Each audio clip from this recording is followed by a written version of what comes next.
Morning, everyone. Welcome to the Pizza Buffet powered by Pinnacle Sportsbook here on the Hammer Betting Network. We are live on the Forward Progress channel on YouTube. If you have not subscribed yet, please hit that subscribe button. Also, if you do enjoy the content over the course of this next hour or so, smash that like button as well. I'm going to run through today's NFL card, top to bottom, rotation number order, and lock in any bets that I think are still worth making. And I will lock in all bets against Pinnacle's lines, as Pinnacle is the official sportsbook partner of the Pizza Buffet. Pinnacle, the world's sharpest sportsbook, now available to Ontario bettors. Find out what professional bettors have known for decades. Pinnacle is where the best bettors play. You must be 19 plus in Ontario. Please play responsibly. Not available to U.S. customers. I see people are debating what my voice is going to sound like this morning. The over-under on the number of stoppages to take a sip. I'm feeling okay. I am. I'm going to actually, I'll hit the over in the first 10 minutes of this show. But yeah, it was a good night. Happy New Year to everyone out there. Hope you had a good night. Wishing everyone the best in 2023 and appreciate everyone supporting the Hammer Betting Network since the start of last year.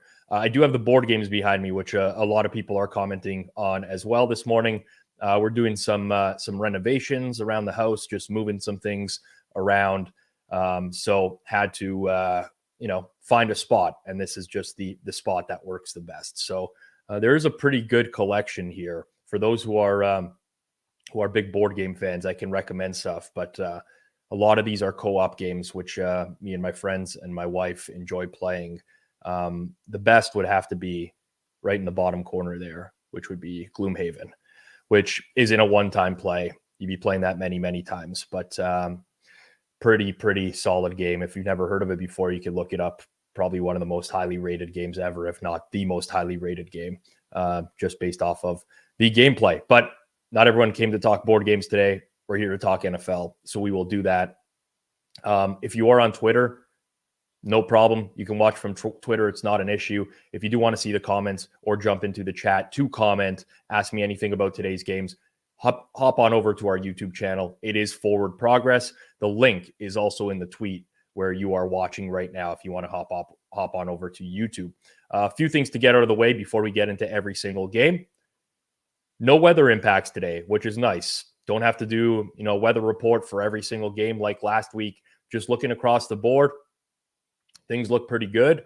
I will say, though, it's a very sad day for a lot of bettors out there, as Dark Sky is no longer operational. So if you can, pour one out for Dark Sky, which has been the best weather app for a long, long time. Sad morning looking at it and just seeing zeros across the board, as that is no longer being updated. Second thing I want to point out, I urge you to bet games earlier in the week. I know I say this a lot. It sometimes falls on deaf ears. Bet games earlier in the week. There's been a lot of line movement. When I was looking at lines last night out at my New Year's party really quickly, I anticipated this being a morning where I'd be locking in a ton. It's not going to be the case anymore. I still do like a few things that are definitely going to lock in here. But give yourself the best chance to win. Play games earlier on in the week. Try to get ahead of that closing line. That is your best path to success in the NFL. It's not the only way you're going to win, but it is your best path to success. Betting on a Sunday morning here, it's going to be a challenge. Someone asking if I can go over some props too. At the end, I'll go over some props that I've played this week. I am not a big props guy. The majority of my betting is not props related. Typically, when I'm going to bet a prop, candidly, I'll be level with the audience here. I'm just looking for props that are like off market, a sportsbook that hasn't moved yet, something like that. So I'm not a huge props guy, but I will talk about that towards the end. Last thing, since it's going to comes up every week in the comments, I won't speak to the teasers and like all the teaser options that are available to you this week, but there are some really good underdogs in a classic Wong teaser style this week. which I definitely think are worth considering because you have a lot of these games in the NFL this week with low totals, and you have these underdogs, which you can tease up through 3 and 7. Those are pretty valuable positions in a 6-point teaser. So the ones that fit that dynamic would be Cleveland, Pittsburgh, Miami, and Seattle. I'm not saying I like all of those sides, but again, you get a very low total game in all of these and the ability to tease up through 2 key numbers. That makes it a positive expected value bet. I do think I agree with Randy here that Pittsburgh is a pretty strong teaser leg. All right, let's get into it. So per usual, again, I will lock in everything courtesy of Pinnacle. We'll bring in betstamp here. I'll go top to bottom, rotation number order, give it a quick refresh on everything. And we will just go through game by game and I will give my thoughts.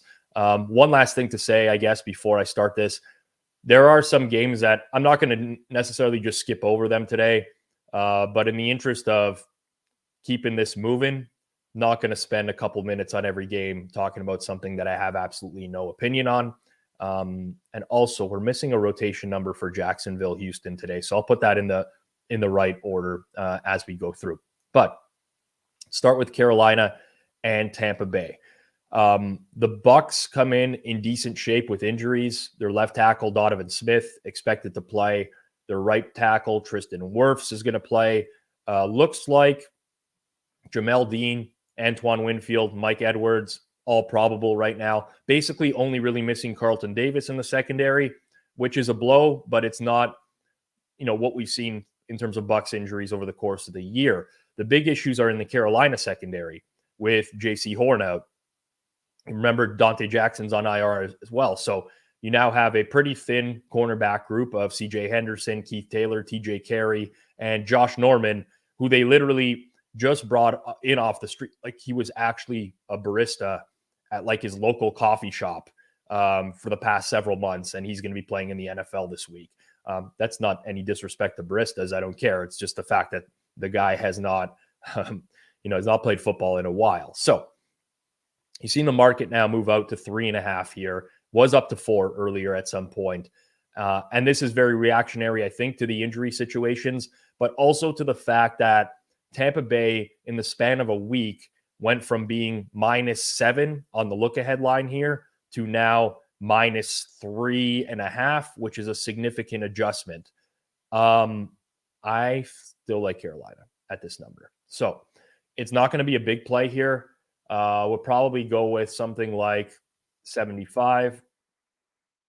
But I feel like the market just week in, week out continues to overvalue the Tampa Bay Buccaneers. Like, I get it. On paper, the roster is, better than their performances have been, but they just underperform consistently. Like, go back, look through the Bucs schedule, and tell me what makes you confident that they can win by margin. They just do not score on offense. They consistently do not score. The last time they scored more than 23 points was early on in the year when they got shellacked by the Chiefs. They lost 41-31. The only reason they got to that point amount was because Casey was so far ahead in the game that the Bucs had to throw the ball a whole lot more. I just don't get it. And again, I think at this point, the Carolina injuries are factored into the situation, and the Bucs are just going to continue to underperform. Like the coaching staff has just not figured out yet that they're a very good no-huddle team, for example. Like Randy pointed it out when we were doing forward progress last week in the chat. But the Bucs in no-huddle this year are 9th in EPA per play. When they're not in no-huddle, they're 29th in EPA per play. They continuously play slow. They can't get open. Brady is unable to take a hit at this point, gets the ball out super quick. I don't think there's much of a distinction between these two teams. I'm not going to come out and say Sam Darnold has been fantastic because he's not doing anything, extraordinary. He's checking down a lot. But with that said, his weapons have kind of been turning his checkdowns into bigger plays. You look at his completions this year, 7.3 yards after catch for his receivers, running backs, tight ends. You look at his first 4 seasons in the NFL is 5.4 yards per catch. So his, elite, I don't want to say elite, they're not elite. His playmakers around him are doing a good job, but that's really all that they need to do. And in this type of game, I just do not trust Tampa Bay to separate. So, another week where, sure, like the look ahead line was what it was, but like imagine, I don't bet look ahead lines, by the way. They're posted in like very few spots. But had I looked and saw Carolina had anyone saw Carolina +7 at Tampa Bay, literally everyone would have bet Carolina. So what is the point of that look ahead line or valuing it when you're valuing this week's game? So I'll do that. Okay, this is a good question. In a pick 'em pool with Bucks -2.5, would you take Bucks? I probably would, yes. I mean, that's a pretty significant difference than what the market is at right now. But, I would if I was in that situation. All right, next game. Tip number 2 incoming here already with the gonna bang this over very quickly. It'll be over by 11:20 a.m. Cleveland Browns, Washington Commanders. Pinnacle sitting at 2.5. Some of the more square books at 2. Total in at 40.5, which I think is slightly high, but not enough where I want to fire anything on this game in particular. The only Browns player whose status was in question coming out of final practice was Jadeveon Clowney. Looks like he is trending towards playing, despite the fact that he's listed as questionable. So I think we could assume that he's in. Washington going to be without their stud safety again, Cameron Curl.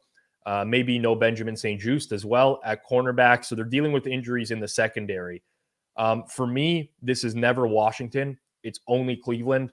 My raw number in the game is closer to 1, between 1 and 1.5.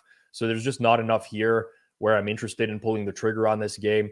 I also don't really know how to value Deshaun Watson yet. I think you throw last week's game out of the window. Obviously, anyone who watched last week, I made a case for New Orleans at Cleveland because of the weather and because of the fact that I think that brings those teams closer together.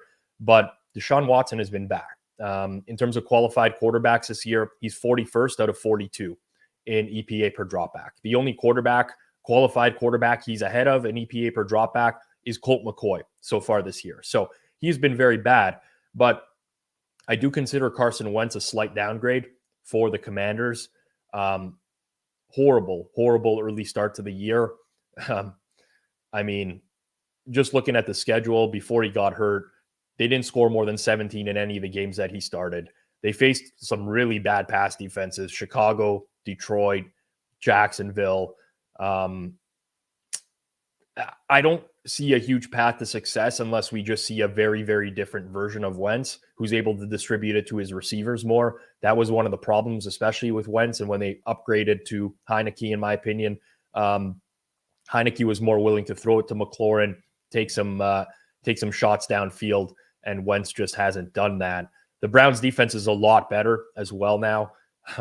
They've played, a significantly difficult schedule, a couple games against Joe Burrow. They've played Josh Allen, Lamar Jackson, I guess Tom Brady as well, although he's not at the same level as before. And they've put up some pretty decent numbers in terms of EPA. So Browns are nothing, but not something that I totally love here right now. I guess that plus 121 money line is somewhat appealing at Pinnacle. But for now, we'll pass, and I might come back to that because I just got to quickly crunch some numbers while the show goes on. Okay, this is the Sunday nighter here, so we will plus 124 money line now. Intriguing. Steelers Ravens. You know what? Before we do, I'm almost certain this is an edge on Cleveland plus 124 money line. I'm going to go ahead and fire that for $50. That's a pretty good price at Pinnacle. So 2 games, 2 plays. That's where we stand right now. Steelers Ravens got flexed. So we're going rotation number order.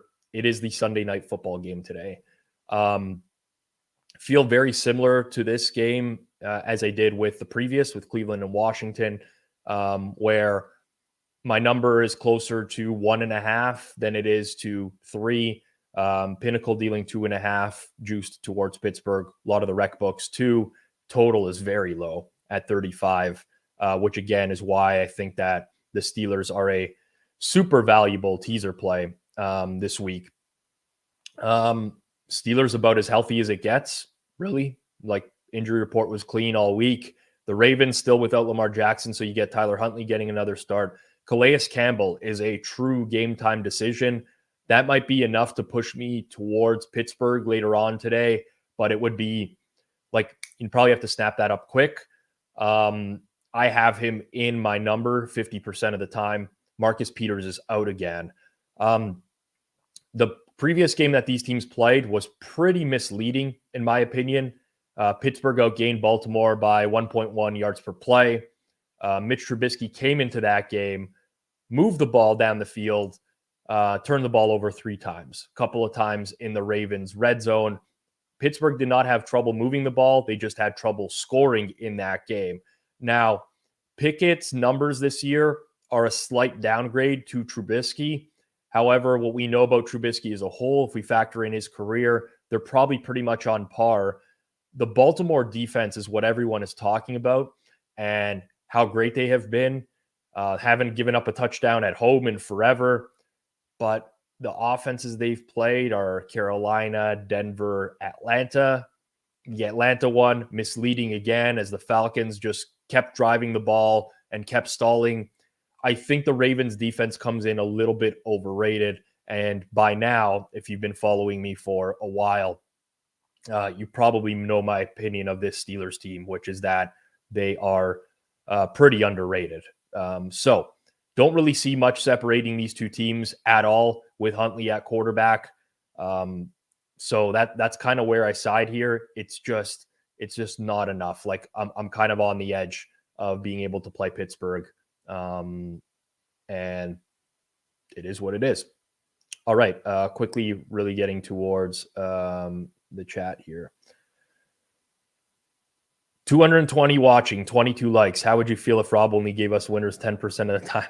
I love those who advocate for the likes. In all seriousness, though, if you do enjoy the content, please like it. It goes a long way with the YouTube algorithm and how it works. So take a second. If you do watch on a weekly basis, show some support through liking and subscribing. I really appreciate that. I don't play fantasy football or anything like that anymore. So I'm not aware. I guess Deontay does not have a touchdown this year. That's entirely possible.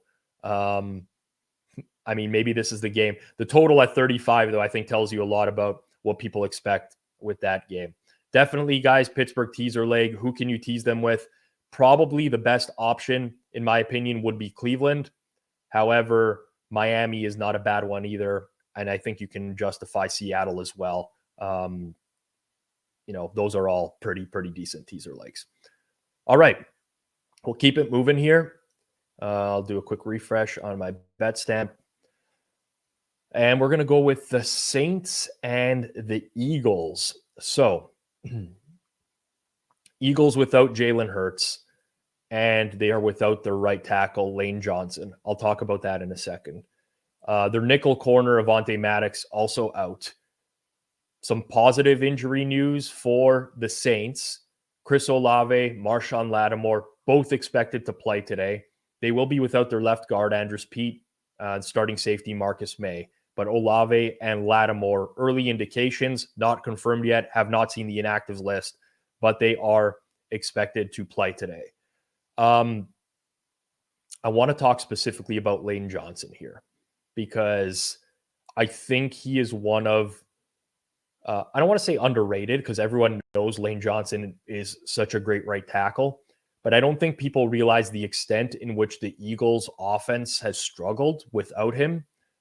Last season, if we just take a look at 2021, when he was on the field, they gave up a 34% pressure rate, which was slightly above league average. When he was not on the field, they gave up a 47% pressure rate. That was dead last in the entire league. Now, it's not apples to apples because the Eagles did have offensive line injuries last year throughout the course of the year. So I wouldn't expect the drop-off to be that drastic this year, but I do think that it is big. When Lane Johnson was on the field and they ran the ball, the running backs averaged 2.43 yards before contact. When he was not on the field, 1.6 yards before contact. So they went from number 1 in the league, 2.43 yards before contact running the ball, down to number 10. There's a pretty substantial difference with him being out. I don't think that the market has accurately captured Minshew and Lane Johnson here. And I think that there's some, built-in Eagles need to win this game so that they don't have to bring Hurts back next week to win that game. And I think this number is inflated, like it's too big. So I know this has moved off of 6. I would have loved to capture 6 for everyone this morning, but I still think 5.5 is worth a smaller play here. I'll take the Saints, who I think just continue to be like scrappy team, undervalued, solid defense, get the reinforcement in Lattimore. I'll take the Saints plus 5.5 here. I think that they're worth a bet for all the reasons that I just outlined. So far, really quickly, for those catching up here, Saints, Panthers, again, pay attention to the dollar amounts, and the Cleveland Browns plus 124. And again, in order to get these plays in real time, just go to this Find Better section, type in Rob Pizzola. You'll see my little graphic here of me pouring some bleach into that my friend Francesco in Italy made.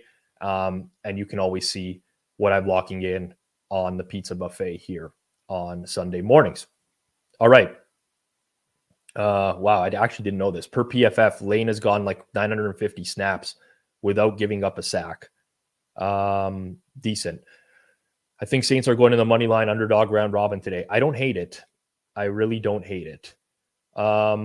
Is +6 -11 too much juice? No, absolutely not. That's a pretty strong price. So right now, Pinnacle's dealing the 5.5 that I locked in, which is equivalent to 6 -111. It's the exact same thing. Equivalent bet. Okay. Let's go. Arizona and Atlanta. It's one of those games that I'm not going to touch on for too long. We have 6.5s in market, pretty much where it's been up to. Total at 40.5. Again, Pinnacle often lists, they'll take a stance on a number, but they do have this drop-down bar where you can just click it. This Pinnacle number is pretty much the same as everywhere else in market. So a couple things, obviously, that the market is reacting to here. Colt McCoy dealing with concussion-like symptoms. David Blau gets the start. DeAndre Hopkins is out as well. Arizona dealing with injuries on the defensive side of the ball. Zach Allen is out opposite of J.J. Watt. One of their starting corners, Antonio Hamilton, is not going to play. Their other starting corner, Marco Wilson, is questionable. I don't have much to say about this game. Other than that, I still could never lay this price with Atlanta. It would only be Arizona or nothing to me. The Falcons are not a team that I am comfortable with betting to win by margin. Desmond Ridder, in my opinion, has looked poor this year. With that said, both of those have been road games. This will be a home game. Might be completely different for him in this type of situation, but it's Arizona or nothing. It's very difficult for me to factor in these Cardinals injuries and put an exact number on this game, especially with Blau, but I'm closer to 5.5, 6 than I am to 6.5 for anyone out there who just wants my number on the game. I am not going to play anything here. This is one of the prop bets that I've made. Actually, there's 2 prop bets that I made specifically for this game, which was Algier over on yardage and Cordero Patterson under on yardage in this game. Okay. We move on. Next game. By the way, I actually don't even remember what number I played. I'll have to figure out and pull that up, but that is something that I'm rooting for today. Bears and Lions. Okay. Actually, I'll come back to Jacksonville, Houston after this. Like I mentioned earlier, that we were missing a game in the rotation number order there. But for the Bears, let's see. Chase Claypool expected to play. For the Lions, starting safety Deshaun Elliott is out. I don't believe we know the status of their center, Frank Ragnow, yet. I have not seen anything update there. So this will be. Did I play against Detroit last week? No, I didn't. I was pretty much on market against Carolina. I'm going to play Chicago for a relatively small bet here because of it coming off of 6 as well. So $50, Chicago plus 5.5 minus 107. This is another game where I'm closer to 4.5 than 5.5. Nothing in terms of substantial value. You get some good injury news for the Bears as well, as they get 2 starting offensive linemen back in Cody Whitehair and Tevin Jenkins. But maybe this is like recency bias. I did think the Lions defense was trending up a lot, but the fact that they gave up 320 rushing yards to the Panthers last week, I don't think particularly bodes well for them against the Bears, who can run the ball and have a quarterback that can run the ball as well. I don't trust the Lions as another team, especially with the state of their defense coming off of last week's game, as a team that's built to blow out teams a whole lot. So I do think that when you look at the distribution of this game, it kind of mirrors what I'll talk about afterwards with the Giants and the Colts. I think you get a lot of scenarios where Detroit wins.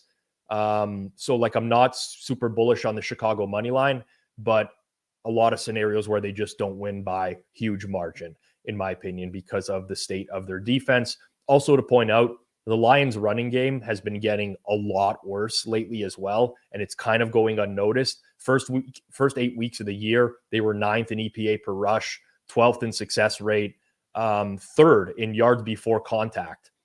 Look at since week 9, 25th EPA per rush, 21st success rate, 27th in yards before contact. The offensive line is not blowing teams off the ball like it was earlier on in the year. So small value play. I think that's a decent bet on the Bears today in this spot. Okay. I did say I will go to Jacksonville, Houston. So jumping a little all over the place here. Let's see anything in the chat. Still Ragnow questionable. Is the Fields injury a concern? Yes, a little bit of a concern. However, he has also said that he wants to outright break Lamar Jackson's rushing record, single season rushing record. So I think that's kind of important. All right, let's get into the Jags and Texans. For those who heard my appearance on You Bet or You Bet this week, I talked about betting the Texans at +4 because I just find it hard to believe that the Jags will take this game seriously, play it with all their starters. Now, is that within the realm of possibilities? Yes. Has everything that they've said publicly indicated that that's the case? Yes. So maybe I'm more inclined to believe it now than I was earlier in the week. And because of that, I'm probably going to pass here at 3.5, especially. However, I still am not sold on it because you have Trevor Lawrence coming in, a guy who's been on the injury report for the entire week. He takes a sack, anything where he's hobbled. I don't know how you put him back in the game, knowing that essentially next week is a win and you're in against Tennessee. I don't know how that happens. Maybe I'm completely wrong, but they're without their starting left tackle, Cam Robinson, who's on IR. We don't know if Brandon Scherf is going to play. They could potentially be down 2 offensive linemen. I think that's a super risky move. We'll see what the Jags decide to do. There's a lot of people talking about how the Jags struggle against the Texans. Texans have won the last 5 games against the Jacksonville Jaguars. In that span, by the way, the Texans are 5-37-1 against everyone else in the league. 5-0 against the Jags, 537-1 against everyone else. Part of what the Texans do is play a lot of cover 2. And since coming into the league, Trevor Lawrence has been pretty bad against cover 2. You look at qualified quarterbacks, 40th out of 44 in completion percentage. His yards per attempt is very low, 6.4. He's been pretty bad against it. He has been better this year. So you don't want to just take the sample of like when Trevor Lawrence wasn't the same quarterback as he is right now, but he's pretty much league average against cover 2 and excels against all of these other defenses. So I'm not going to play anything here. I still am inclined to say it's Houston or a pass in the game. And again, Jags starting everyone is different than playing everyone for every minute of the game. And Doug Peterson already pulled this shit before in his career. Listen, I mean, we can debate this till we're blue in the face, right? Is 9% wildcard equity, building a winning culture on a young team, worth sitting players? I don't know. The buy itself is worth, like, having a buy itself is worth something in the range of 5%, right? For win percentage. Next week's game, Tennessee coming off extra rest. They didn't play pretty much their entire starting defense this past week. I feel like they're at a disadvantage if they play this game for the wild card equity. I don't think Peterson actually got fired for that, by the way. I don't think that was specifically why he got fired. Misconception. Don't want to get into the details of that, but I don't think that's the reason of Peterson's firing. Anyways, let's move on. This is a betting podcast, and we're not going to spend too much time breaking down, specific coaches and so on and so forth. Okay. Sip of water, trying to keep it under 3.5. Actually, this is coffee in here. I do have the water on this side as well, but the over 3.5 looking very good right now on the live betting. Okay. New England and Miami. Market is at 2.5, juice towards New England. So increasingly likely that it goes to 3. If anything, total sitting at 40.5, juiced over 41 at some books as well. Obviously, Tua is out. Another concussion. I hate to see that. That's 3 this year. Teddy Bridgewater getting the start. The Dolphins made some roster moves yesterday for some help on the offensive line. Based off the roster moves, looks like Bradley Chubb is probably not going to play for them. There's still a chance their left tackle, Teron Armstead, doesn't play. His status is up in the air. Starting cornerback Xavier Howard's status is up in the air in this game. Remember, this is a team that's thin at cornerback. They're without Byron Jones, who's been on the PUP list all year, Nick Needham, Trill Williams. I have like a little bit of interest in Miami, but there's so much potential for this to get worse in terms of inactives for them. And God, do I have little faith in Teddy Bridgewater. I just want to confirm this right now in the chat. Howard, Chubb, and Armstead out. That would seem to make sense. Yeah, all inactive. So we're probably going to get this to move out to 3 if I had to guess now and get even more New England money.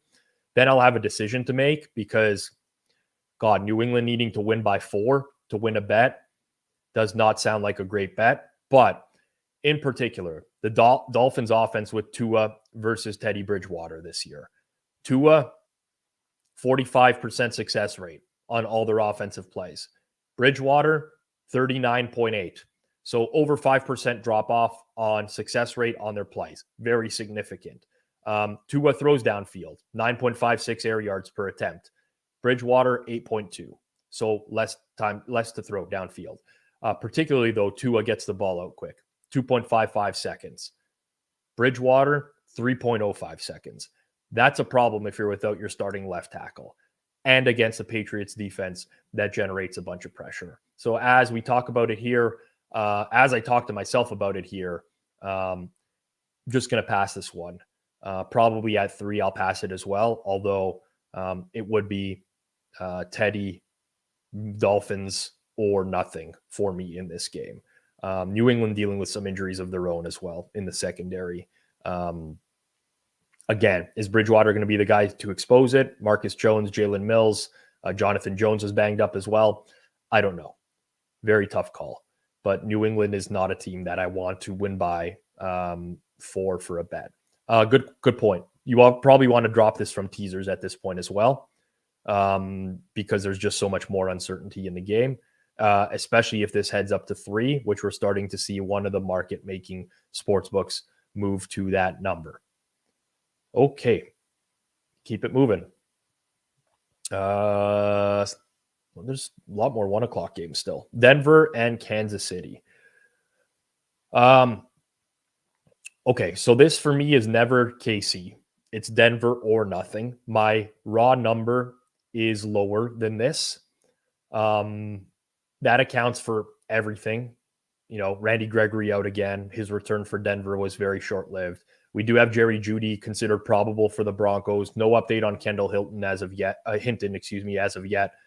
Baron Browning, DJ Jones also listed as questionable on D. The Chiefs are fully healthy. I did bet the Chiefs last week, covered against Seattle. Chiefs did not play well again as a big favorite. Still managed to cover the spread. It was a reminder to me that the Chiefs have had trouble in this type of role for a long time. Going to Denver earlier in the year, if you remember, I think they went up 28-0 in that game and still managed to not cover the spread. The problem with the Broncos is I just don't really know what we're going to get. Like, build your own narrative, right? Have the Broncos given up on the season? Are they trying for the interim head coach? I don't know. It's a difficult game for me to just put a number on. For all my pools, I'll definitely be taking the Broncos at this price, as I think it's a little bit high. And even that total's a little bit high, but it keeps getting bet up and up and up. A lot of uncertainty for me in this game. Okay, guys, I'll answer this in terms of the ATS pick'em pools. When you're that far off market, when the market's dealing like 12.5, 13, and you have a 10 in your pick'em pool, take the value. Like, just do that all the time. Whenever you have a significant price difference in your pick'em pool, do that. The only exception is we're late in the year. We're week 17. If you have to make up ground on people in front of you, then don't do that. Then do something contrarian to make up ground. Maybe do the opposite. Take Denver plus 10 because everyone else can have KC minus 10. But try to do that as much as you can over the course of the year. Late in the year, very different. But yeah. The Broncos coaching staff is better now. It's very possible that is truly the case. That is truly the case. All right, let's keep going here. Next game. Colts and Giants. So we're in a very similar situation here where I have an underdog that is somewhat appealing. But God, like another start for Nick Foles without their starting tight end, Kylan Granson. Kenny Moore still out at cornerback, although it probably matters less in this matchup than most. Giants still without Adoree Jackson at corner. The Colts are now dead last in point differential in the NFL, minus 109. They get outscored by 7.3 points per game. As much as I don't think the Giants are a team that is going to cover a number like this all that much, it is tough to bet on Nick Foles. He looked horrendous last week. Throwing mechanics off his back foot, a lot of YOLO passes, like horrendous. Can the Colts defense keep them in the game? Absolutely. They did a great job last week against the Chargers. The Colts defense consistently this year has, stepped up to the occasion. There's been a few times, of course, like the Vikings come back, whatever, but for the most part, they have. And are the Giants going to be a team that's just going to, outscore another team? Like I said, win by margin that much? No, they are not. But I'm not putting my faith in Nick Foles, especially not at 5.5. 6, different story. 5.5. Yeah. Pass it. Next game. I think that's it for the 1 o'clocks. Quick review of the 1 o'clocks really quickly here and what we have so far. So, oh wow, more Tampa money. My mother messaging me if I want lunch today. Like, ma, come on, Sunday NFL. What do you think is going to happen here? Same as it is every week. New Orleans plus 5.5, Chicago plus 5.5, Carolina plus 3.5, Cleveland money line. Got to admit, still, it could be wrong, but this happens way too often with Tampa Bay. Way too often. Don't know what people see in that team. Hopefully I'm right on this one today. The meatloaf. Yeah, I mean, like lunch question mark is the message that I get. Like, obviously not. Obviously it's Sunday. She knows this. Mama Pizzola needs to do better. Jets and Seahawks. Okay. So we got Pinnacle dealing -2.5 plus 100, which is pretty much the equivalent of -2, -106. Pretty good price relative to the rest of market here. I'm going to go ahead and lock in the Jets. And again, we'll go $75 here on the New York Football Jets. Okay. Mike White starting for the Jets. Looks like Tyler Lockett's going to play, practice fully on Friday. Al Woods should be back for Seattle as well. Don't want to, make those go unnoticed. But Mike White is a big upgrade, substantial upgrade. Zach Wilson is terrible. Terrible. 56 quarterbacks drafted in the first round during this century started at least 20 games. Zach Wilson was 53rd in EPA per dropback out of those 56. The only worst quarterbacks were Blaine Gabbert, Brady Quinn, Jamarcus Russell. Zach Wilson is in that company. Terrible. Mike White, huge upgrade. I don't care. You can tell me the sample size is small on him, whatever. I mean, I watch Mike White play. He can throw a ball. He's going to have games where he throws 3 picks as well, and he's going to struggle, but he gets it out. He doesn't make as many, he makes way less dumb decisions than Zach Wilson. Big upgrade, which I honestly don't think that the market has captured enough in this game yet. On top of that, I think Seattle, I don't want to call them a dead team. They're not a dead team. Like, they're still playing for things, but their season-long metrics make them look, in my opinion, a lot better than they actually are. Like, this is a team that came in with extremely low expectations prior to the season. Now we're seeing them play at those expectations. I think it's more likely that the Seahawks are the team that we've seen lately versus the team that, the full body of work for the entire year. You got the Jets with 2 very good cover corners in Sauce Gardner and DJ Reed. Both of them top 10 in PFF coverage grade this year. So wherever DK Metcalf, Tyler Lockett are on the field, there's a pretty good chance that those guys are going to be shut down by very good corners. You have a big mismatch in the Jets defensive line against the Seahawks offensive line. On the other side of the ball, Seahawks can't run the ball well anymore. They did get Kenneth Walker back last week. They'll probably try to run him a whole ton because Geno Smith's completion percentage just, keeps ticking down and down on a weekly basis. But the Jets have a top 10 run defense. They've held other good running games in check earlier this year. And honestly, when Seattle's gone up against good defenses this year, which hasn't been a whole lot, by the way, but San Fran twice, Denver, I guess Tampa Bay in Germany. Look at the offensive outputs for Seattle in those games. San Fran, they got shut out once. They scored 17 in the other. Denver, they scored 13. And in Germany, I think the final score is 21-16. So they have not surpassed 17 points against a good defense this year. Think the number's short. So that's for those reasons. I like the New York Jets. All right.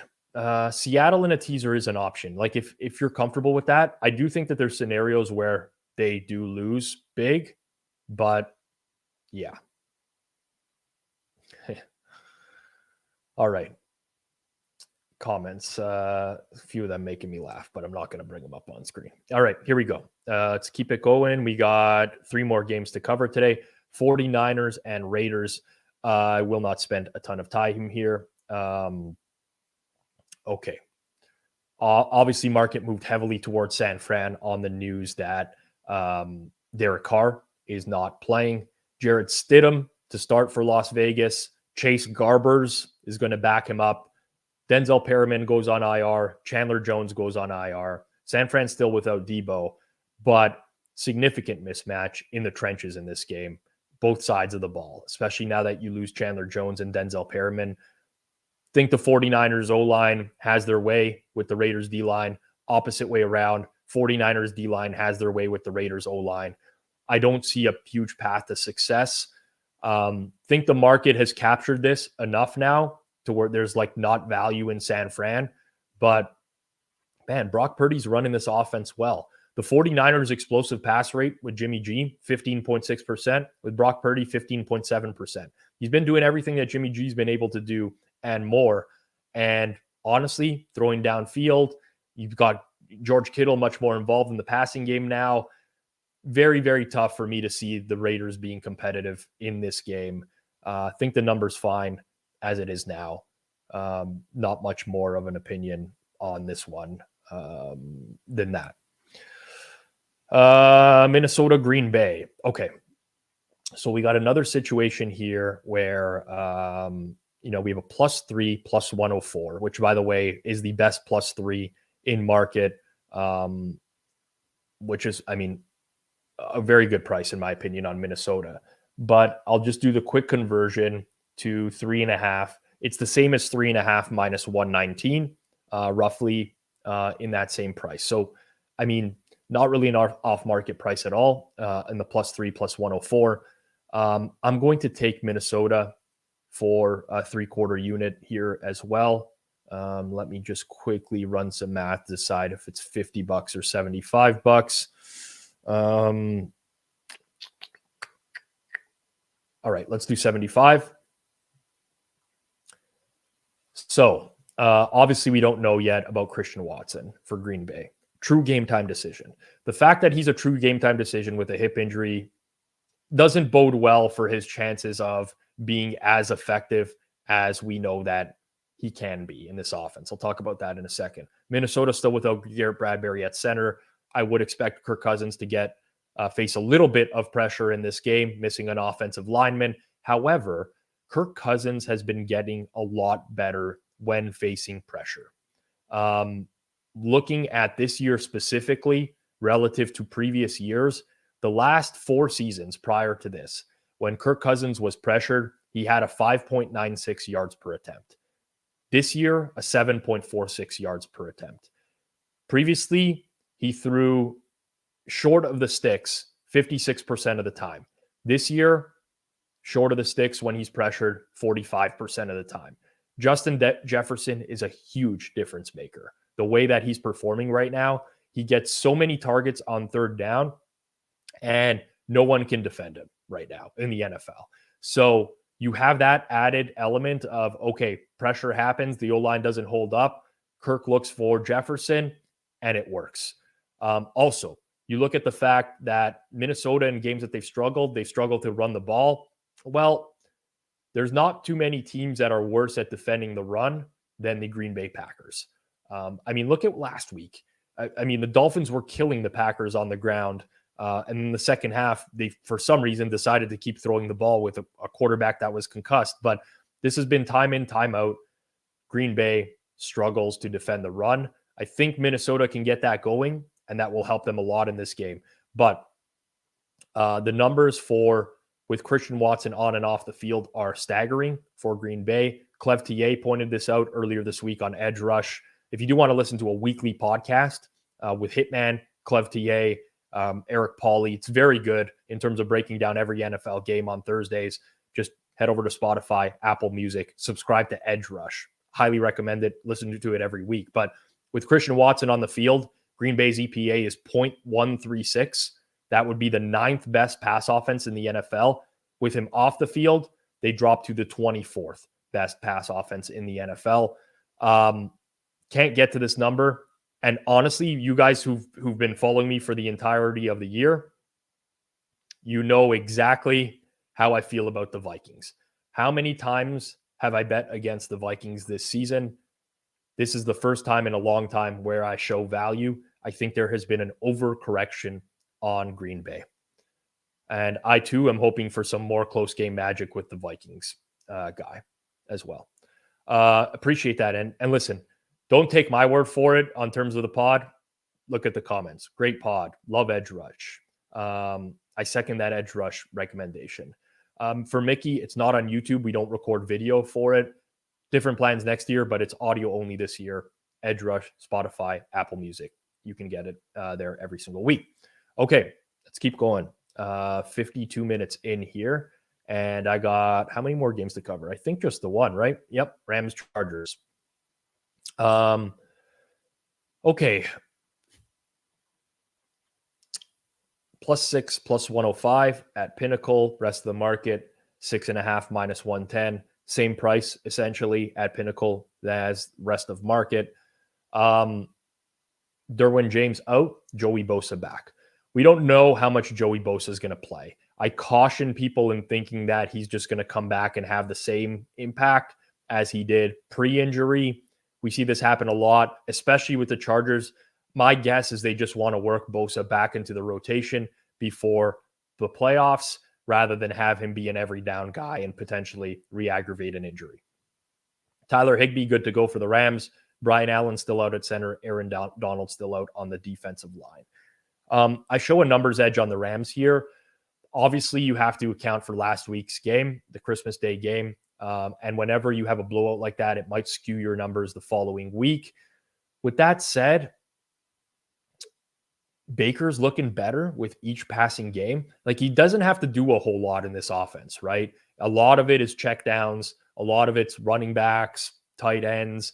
It's basically like Sean McVay scheming his way to a victory rather than Baker having to win the game himself. And I know that sounds weird for a team that scored 51, but I watched that game in full midweek just to see how Baker looked. He didn't really have to do a whole lot. My big concern here, and again, this is accounted for in my numbers already, but when Justin Herbert has both Keenan Allen and Mike Williams this year, his success rate's 49.6%. If you put that in the league top to bottom, that would be 5th. Without one of those guys in the lineup, it's 23rd, the success rate, 43%. So there is a drop-off whenever he doesn't have his weapons, and maybe I'm undervaluing the Chargers a little bit. I am going to play the Rams for a small bet. Tiny, $50 as well. Trust my numbers here that I'm accounting for this stuff. But I think, potentially what's I thought has kept the market shifting off of this, because I talked to a lot of people this week who all see the game the same as me, has been the Bosa news. I just don't think Bosa is that big of a factor in game one, personally. In game one. I don't, why was there no Patchbook pod this week? It was just a choice to take the week off. I need a Fabian Sommer pick to fade. Suma is probably the best football handicapper I've ever come across in my entire life. I would strongly suggest that fading Suma in the long run is probably a really bad idea. Like, there's not too many people who have kept a track record that he is tracking only against sharp books in the NFL for as long as he did. So I think that's a pretty bad idea in the long run. I would not advise fading Suma either. In terms of, when Suma was releasing last year more publicly, you would see the market just fly on the picks. There's usually a reason for that. But yes. Okay. Yeah. Again, I would probably, lesson to all sports bettors: don't fall into, small sample sizes. Don't become subject to small sample sizes and think that that's a reflection of larger ones. Okay. Recap. New Orleans +5.5 -101, $75. Bears 5.5 -107, $50. Carolina +3.5 -109. Market hates my pick there, $75. Cleveland +124 money line. Very good number. No longer available. In the span of 1 hour, at limits of, what are the limits for money line at Pinnacle right now? $80,000. Someone likes the Browns. Jets minus 2.5 plus 100, $75. Rams plus 6 plus 105, $50. Minnesota plus 3 plus 104. Lots of plays today. Mostly smaller, but yeah, it is what it is. That's the value. Okay. Let's see what else we got out here today.